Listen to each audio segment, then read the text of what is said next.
ಒಂದು ವಾಕ್ಯದ ಪ್ರಶ್ನೋತ್ತರಗಳು. ಮೊದಲನೇ ಪ್ರಶ್ನೆ, ನಮ್ಮ ಭಾಷೆ ಗದ್ಯಭಾಗದ ಆಕರ ಗ್ರಂಥ ಯಾವುದು? ಉತ್ತರ, ಎಂ ಮರಿಯಪ್ಪ ಭಟ್ಟರ ಕನ್ನಡ ಸಂಸ್ಕೃತಿ ಪ್ರಬಂಧ ಗ್ರಂಥ. ಎರಡನೇ ಪ್ರಶ್ನೆ, ಕನ್ನಡ ಭಾಷೆ ಯಾವ ಭಾಷಾ ವರ್ಗಕ್ಕೆ ಸೇರಿದೆ? ಉತ್ತರ, ಕನ್ನಡ ಭಾಷೆಯು ದ್ರಾವಿಡ ಭಾಷಾ ವರ್ಗಕ್ಕೆ ಸೇರಿದೆ.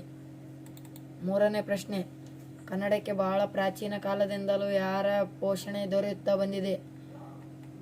ಉತ್ತರ, ಕನ್ನಡಕ್ಕೆ ಬಹಳ ಪ್ರಾಚೀನ ಕಾಲದಿಂದಲೂ ರಾಜಾಶ್ರಯ ಮತ್ತು ರಾಜ ಮಹಾರಾಜರ ಪೋಷಣೆ ದೊರೆಯುತ್ತಾ ಬಂದಿದೆ. 2-3 ವಾಕ್ಯಗಳ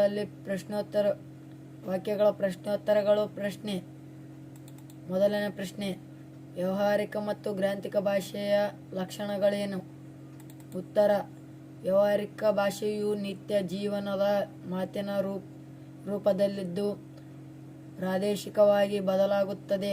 ಗ್ರಾಂಥಿಕ ಭಾಷೆಯು ಬರವಣಿಗೆ ರೂಪದಲ್ಲಿದ್ದು ವ್ಯಾಕರಣಬದ್ಧವಾಗಿ ಮತ್ತು ಎಲ್ಲರಿಗೂ ಅರ್ಥವಾಗುವಂತೆ ಶಿಷ್ಟ ರೂಪದಲ್ಲಿರುತ್ತದೆ.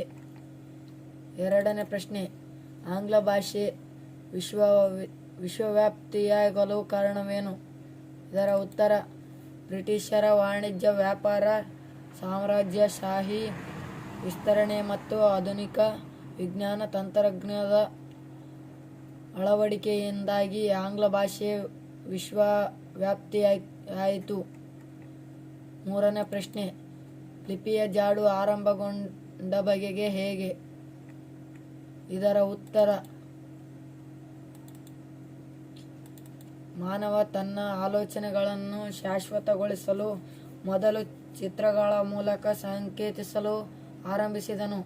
ಅದೇ ಮುಂದೆ ವಿಕಾಸಗೊಂಡು ಲಿಪಿಯ ಜಾಡು ಆಯಿತು. ಸಂದರ್ಭ ಸಹಿತ ಸ್ವಾರಸ್ಯ ವಿವರಿಸಿ.